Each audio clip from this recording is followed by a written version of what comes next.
High everyone welcome to my YouTube channel. So after so long मैले new video लिएर आएको छु।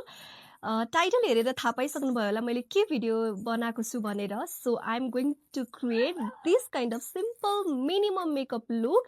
This is very useful for new mom जो आफ्नो लागि टाइम निकाल्न सक्नुहुन्न, मेकअप गर्न मनपर्छ तर उहाँहरूलाई एकदमै हतार हुन्छ, बिजी हुन्छ, कहिलेकाहीँ एक्कासी घरबाट काहीँ जानु पऱ्यो भने छिटो छिटो कस्तो मेकअप गर्ने भनेर चाहिँ उहाँहरूको लागि स्पेसियल्ली मैले न्यू ममहरूको लागि जो ब्रेस्ट फिडिङ हुनुहुन्छ उहाँहरूको लागि पनि राम्रो प्रडक्ट लिएर उहाँहरूलाई सुइटेबल हुने हिसाबले चाहिँ यो मेकअप लुक क्रिएट गरेको छु। Okay, let's start. सो मैले अलरेडी आफ्नो स्किन प्रेप गरिसकेको छु। So that I am using aloe herbal mineral tinted sunscreen. Mineral भएको हुँदा ब्रेस्ट फिडिङ ममलाई र प्रेग्नेन्ट वुमेनहरूको लागि बेस्ट हुन्छ।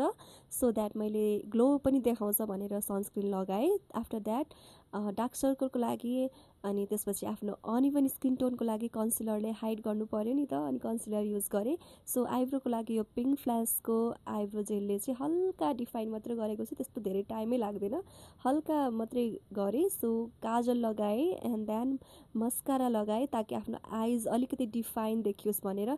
फ्रेस लुक पनि देखिन्छ नि त, टायर्ड भएर कस्तो आइज पनि नराम्रो देखेको हुन्छ, यो लगाउने बित्तिकै फ्रेस देखिन्छ। सो मैले लगाएँ, ब्लस लगाएँ। मैले प्रडक्टहरू चाहिँ सबै डिस्क्रिप्सन बक्समा राखिदिन्छु, तपाईँहरूले चेक गर्न सक्नुहुन्छ। उता छोरी उठेकी थिएँ, त्यही भएर फकाउँदै पनि थिएँ। सो लिपस्टिक लगाएर मैले फुल मेकअप यसरी रेडी गरेँ। सिम्पल मिनिमम लुक छ जो कहिले पनि गर्न सक्नुहुन्छ। इभन स्पेसियली ब्रेस्ट फिडिङ मम, प्रेग्नेन्ट वुमेनहरूलाई हतार हुन्छ, मेकअप गर्न मनपर्छ तर टाइम हुँदैन नि त, उहाँहरूलाई पनि एकदमै इजी हुन्छ।